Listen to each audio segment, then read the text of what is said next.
আপনি সব পদক ফিরিয়ে দিয়েছেন, কিন্তু এখনো একটা পদক আছে যেটা আপনি ফেরত দিতে ভুলে গেছেন।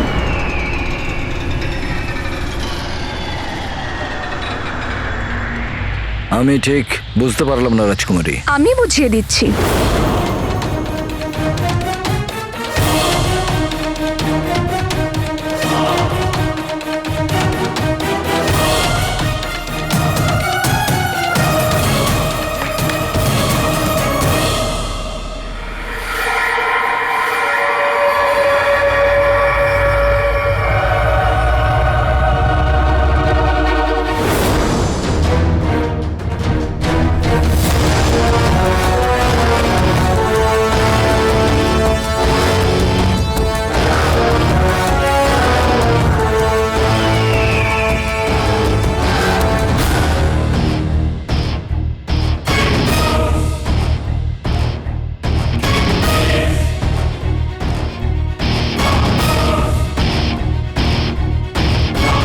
নতুন রক্ষাকারী দলের নতুন ওয়াজিরে আলার পদক আপনার নামে।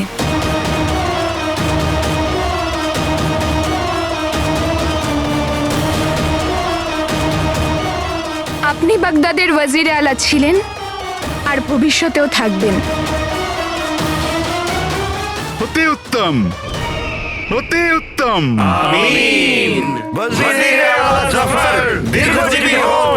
আমি সত্যিই বুঝতে পারছি না আমি আপনাকে কি বলবো। আপনার কিছু বলার দরকার নেই ওয়াজিরে আলা। ভুল সবাই করে, কিন্তু তার মানে তো এটা নয় যে সেই ভুল থেকে আমরা কিছু শিখব না। আপনি বাগদাদের দুর্বলতা নন, বরং বাগদাদের শক্তি। আর বাবা আমায় যে দায়িত্ব দিয়েছেন তারপর আপনার অভিজ্ঞতার আমার আরো বেশি করে প্রয়োজন হবে। আমি অন্তর থেকে আপনার কাছে ঋণী রাজকুমারী। আমার কাছে বাগদাদের থেকে বড় আর কিছু নয়। আমি সব সময় আপনাকে সঙ্গ দেব রাজকুমারী। আমি আপনার সব বিষয়ে আপনার সঙ্গে থাকব।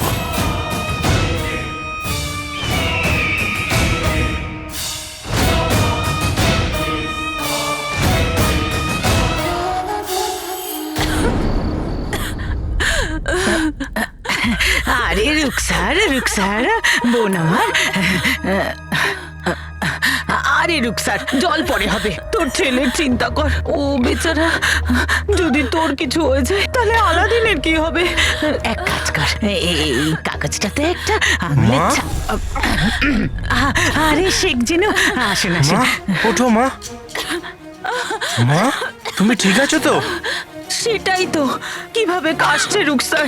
আমি এখান দিয়ে যাচ্ছিলাম, দেখলাম কাশতে কাশতে রুকসারের প্রাণটাই না বেরিয়ে যায়। মা, আপনি যখন জল এসে খেয়ে নাও গেছেন, মা। তাহলে আমি আর কি করব। আসছি।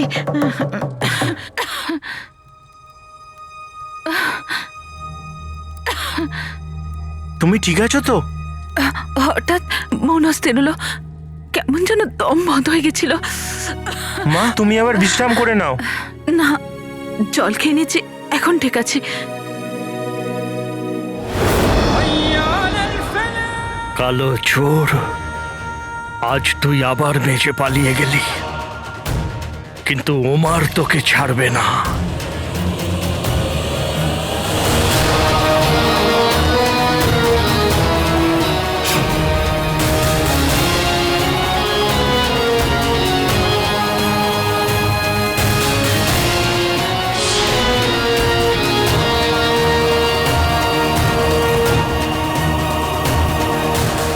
আমার আলাদিনের জন্য খুব চিন্তা হচ্ছে।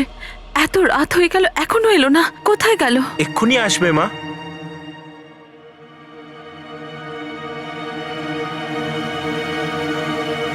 মা, ভাই, আলাদিন,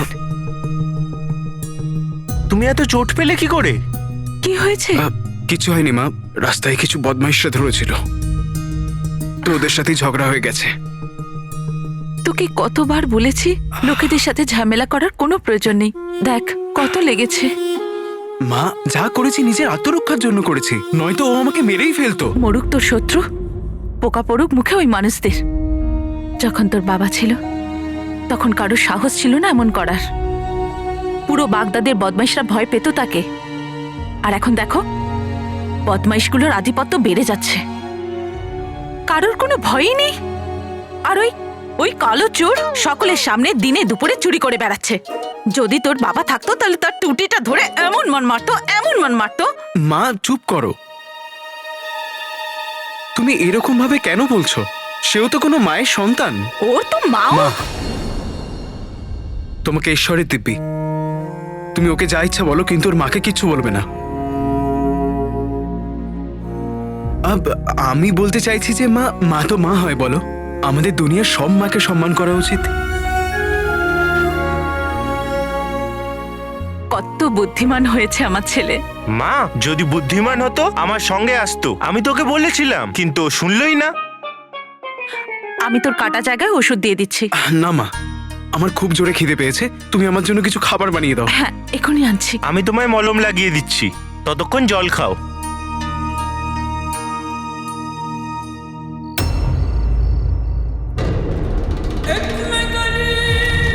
আপনি আমাকে সাহায্য যদি না করতে পারেন তাহলে কোনো ব্যাপার নয়, অন্তত আমাকে বারবার বাধা দেবেন না। এটা নতুন প্রজন্মের উদ্যম, আমি আর তুমি এর সাথে তাল মেলাতে পারবো না।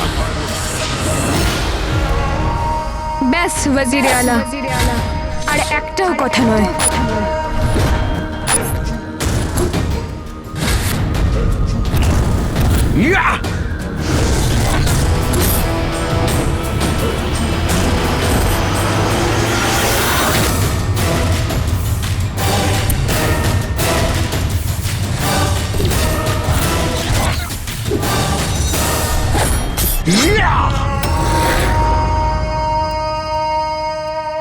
রাজকুমারী আর বাদশাহ রাজনীতির মার প্যাচগুলো ঠিক বোঝে না। হয় মানুষের শরীরে মন না থাক, আর না হলে মনে আশা না থাক। সেই জন্যে এতদিন হেরে এসেছি। কিন্তু হুজুর, আপনি তো বাগদাদের ভবিষ্যতের বাদশাহ। তাহলে আপনি রাজদরবারে মাথা নত করলেন কেন?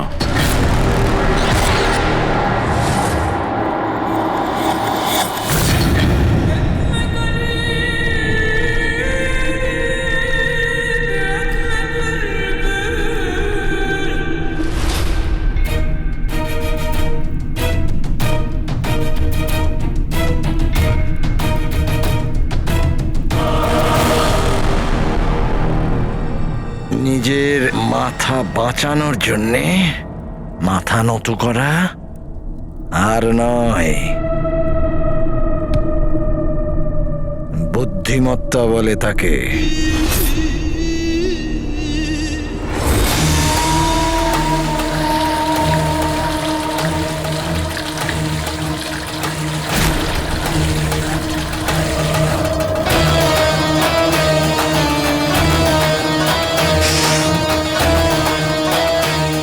রাজকুমারী যে সেপাইদের তাড়িয়ে দিয়েছে, ওরা সবাই প্রত্যেকে গুফোর লোক ছিল। আর রাজকুমারী সেই লোকগুলোকে কড়া নজরে রেখেছে। রাজকুমারী, যদি তোমার প্রথম থেকেই সন্দেহ ছিল তাহলে ওই সৈন্যদের তুমি যেতে দিলে কেন? কারণ প্রীতি আমাদের রক্ষাকারী দল, আমাদের সৈন্য, আমাদের কয়েদখানা, এমন কোনো জায়গায় নেই যেখানে ওই গুফো পৌঁছতে পারবে না। তোর মনে আছে প্রীতি, আমার বাবার মতো দেখতে ওই লোকটা যে বহুরূপীটা আমাদের প্রাসাদে এসেছিল? হ্যাঁ। তাকে আমাদের প্রাসাদে আমাদের চোখের সামনে মেরে ফেলা হলো, যাতে ও সত্যি কথা বলতে না পারে। এইভাবেই ওই গুফো আমাদের প্রাসাদে ঢুকে পড়েছে। আমি এই কারণেই আমাদের সৈন্যদের এখান থেকে বার করে দিয়েছি, যাতে আমি ওদের ওপর নজর রাখতে পারি। রাজকুমারী সেই লোকগুলোর উপর কড়া দৃষ্টি রেখেছিল। তুমি খুব ভালো করে জানো যে তোমাকে ওদের সাথে কেমন ব্যবহার করতে হবে।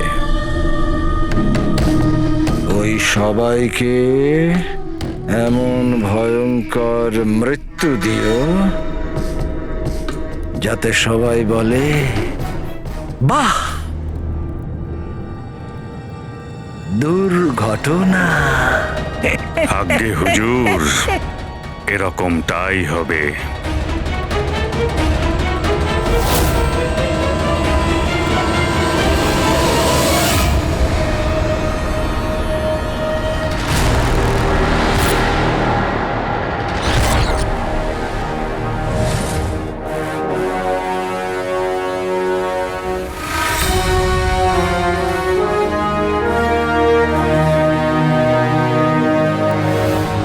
কার মৃত্যুর কথা হচ্ছে জাফর? বাদশাহ শাহনওয়াজ, কালো চোরের মতো আরো অনেক লোক আছে যারা বাদশার জন্য গোপন কাজ করে থাকে, যারা গরিবদের ওপর অত্যাচার করে, অন্যায় করে। এই রকম লোকেদেরই আমি মারার কথা বলছি। তুমি আমাকে এটা বলো, তুমি তো কালো চোরকে খুঁজতে গেছিলে, কি হলো তার? ব্যাস, মনে করো আমার বন্দি হয়েই গেছে। কি? কিভাবে? আমি ওর আরো কাছে পৌঁছে গেছি।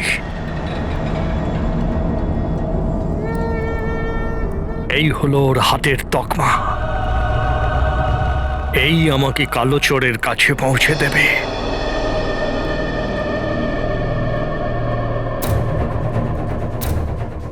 এটা তো তেলের খনিতে কাজ করে মজদুরদের দেওয়া হয়ে থাকে। মানে কালো চোর তেলের খনিতেই কাজ করছে। কালো চোর, তোর খেলা শেষ। কাল থেকে ওই খনিতে আমিও কাজ করব আর এই খেলায় হারাবো।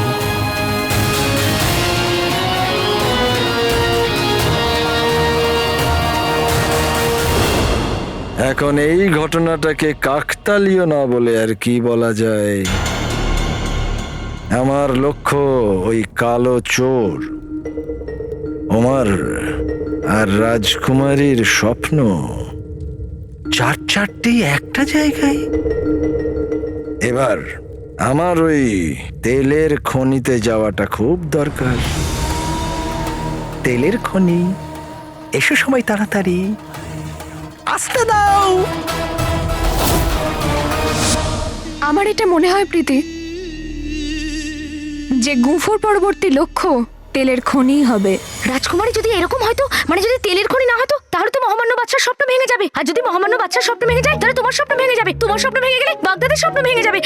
আর এই কথাটাই সে জানে, সেই জন্যই ও সেটা করতে চাইবে। যে তেলের খনি আমাদের বাগদাদের স্বপ্ন, সম্পদ। আর আমার সম্পূর্ণ বিশ্বাস গুফো এটাকে নষ্ট করতে অবশ্যই চাইবে। তাহলে তো রাজকুমারী আমাদের পাহাড় আরো বাড়ানো দরকার। প্রীতি, আমি তো জানি না যে কোন সিপাহী আমাদের বিশ্বস্ত আর কোন সিপাহী ওই গুফোর বিশ্বস্ত। তাহলে কি করবো আমরা? ওই গুফোকে আটকাতে হলে আমাদের তেলের খনিতে আবার যেতে হবে, কিন্তু এইবার রাজকুমারী হিসেবে নয়, বরং একজন শ্রমিক সেজে।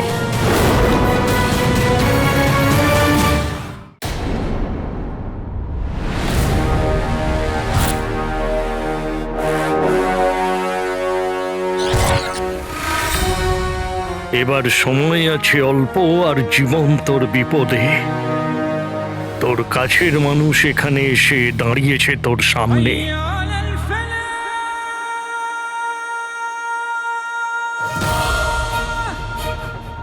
বাদশাহ শাহনওয়াজের বোরে কালো চোর, এবার তুই আর বাঁচতে পারবি না।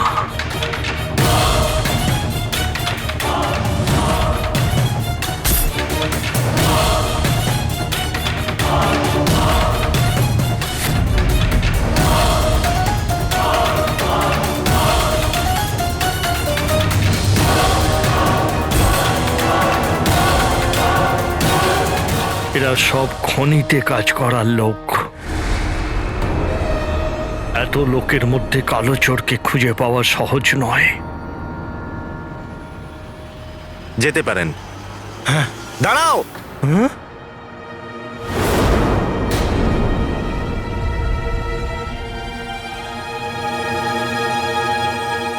তুমি ভেতরে যেতে পারবে না, কারণ তোমার কাছে পরিচয়ের কোনো তকমাই নেই।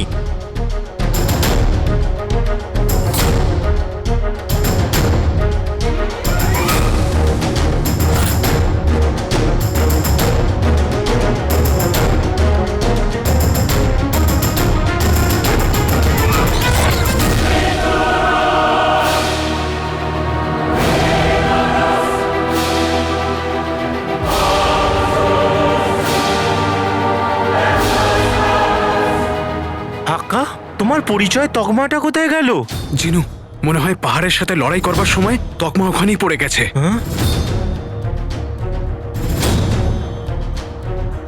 তোমরা দুজন এখানে দাঁড়িয়ে থেকে নিজেদের সময় নষ্ট করো না, যাও এখান থেকে।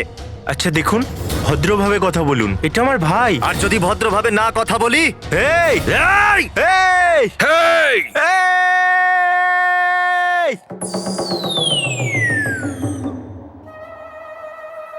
আরে কেউ তো বলো। আরে মহাশয়, আপনি শেষে কিনা এর কথায় গরুর মতন ঢেকুর তুলছেন? হ্যাঁ জিনু, ইনি একদম ঠিক বলছেন। ইনি যেটা করছেন এটা ওনার কাজ। জিনু, আমরা কে যে এরকম মহান মহান ব্যক্তিদের সামনে আমরা তর্ক করব? হ্যাঁ, শুনলে তরমুজ কি বললো তোমার ভাই? মহাশয় মহাশয়, আপনাদের এই দায়িত্ববোধ দেখে একটা কবিতা মনে পড়েছে, শোনাই? একদম, ইরশাদ ইরশাদ। বলুন হুজুর। আরে ইরশাদ আলী তুমি নয়, তুমি চলে যাও। আপনি কবিতা শোনান। হ্যাঁ, মন দিয়ে শুনবেন।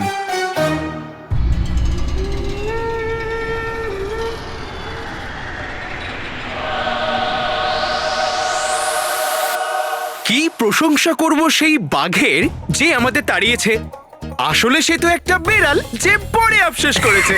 বাহ বাহ, খুব ভালো। তুমি ভেতরে যেতে পারো, চলো।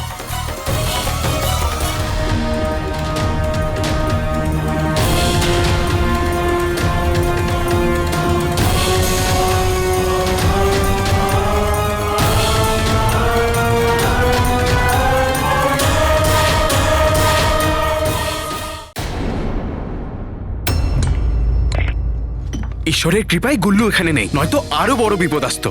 জিনু চল কাজ করে নি, এমনিতেও আমরা অনেকটা সময় নষ্ট করে ফেলেছি। এই নে।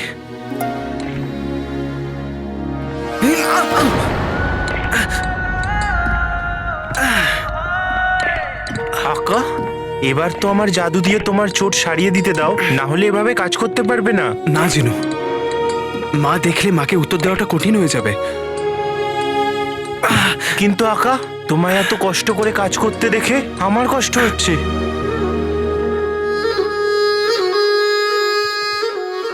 কষ্ট তো তখন হয় জিনু, যখন বাবার নাম নিয়ে লোকেরা মায়ের উপর আঙুল তোলে। সেই কষ্টের সামনে এটা তো কিচ্ছু নয় জিনু, কিচ্ছু না। তাই যতক্ষণ না আমি এই খনির কাজ শেষ করে প্রাসাদে পৌঁছে বাসার থেকে আমার বাবার সত্যিটা না জানছি, আমার ক্ষত ঠিক হবে না। আমাদের এটা মায়ের জন্য করতেই হবে। মায়ের জন্য? মায়ের জন্যে, মায়ের জন্যে, মায়ের জন্য।